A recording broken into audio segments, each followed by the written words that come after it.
We've been quiet too long. It's time to stand together and stand up for rural Prince Edward Island.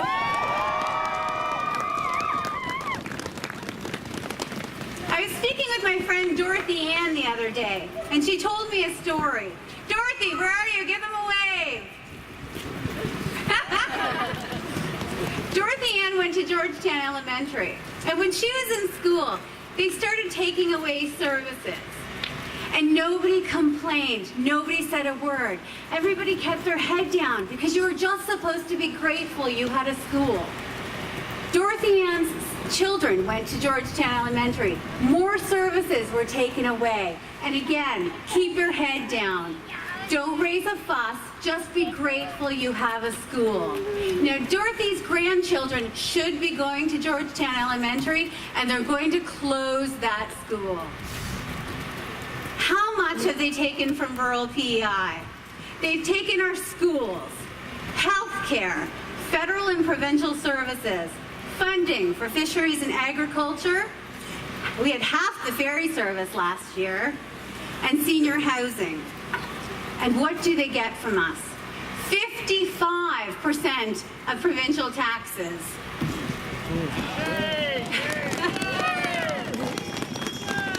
And what have they given us? A parking lot in Charlottetown and roundabouts. We chose to settle in rural Prince Edward Island because of the unique things small communities offer. We bought our house in Georgetown in 2003. We permanently settled here in 2010. Prince Edward Island is a special place, but it remains small and rural, despite what Charlottetown and Summerside think. There is no urban-rural divide. It's all rural. We should remember this when government pits one against the other. We are all rural islanders who live on a very small island. We are not urban versus rural. We are an intricately linked cultural, familial, and economic unit. I've seen how communities pull together to help one another. I've seen how your families are interconnected generation after generation. I've seen how you've thrived through difficult economic times. But you've hung together. This is what makes you special. There seems to be a concerted effort to drive a wedge between the towns of Summerside, Charlottetown, and the rest of Prince Edward Island. Don't be a party to it. It is a malicious fabrication of government that seeks to centralize services. This philosophy will kill a rural province like Prince Edward Island. Small is good. It has its advantages. It should allow you the nimbleness to react creatively to difficult problems, to initiate change, to communicate quickly and efficiently. It should make the infrastructure, education, and healthcare systems more responsive and effective. So what's gone wrong? We need to embrace and celebrate the idea of small.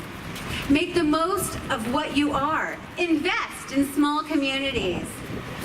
Let each community be unique and self-contained. Be wary of amalgamation. Don't strive after monotonous box store shopping plazas and strip malls. In Prince Edward Island, there's the opportunity for entrepreneurs to offer unique products, restaurants that make real food from scratch, artists to actually earn a living.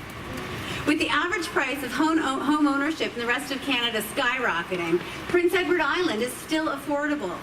Everything is possible here. This is the land of opportunity. There is an unlimited potential for excellence on this island. Small is a virtue, not a disadvantage. Preserve your island way of life. It is so special. So Premier McLaughlin, I'm asking you to leave our schools alone. Find a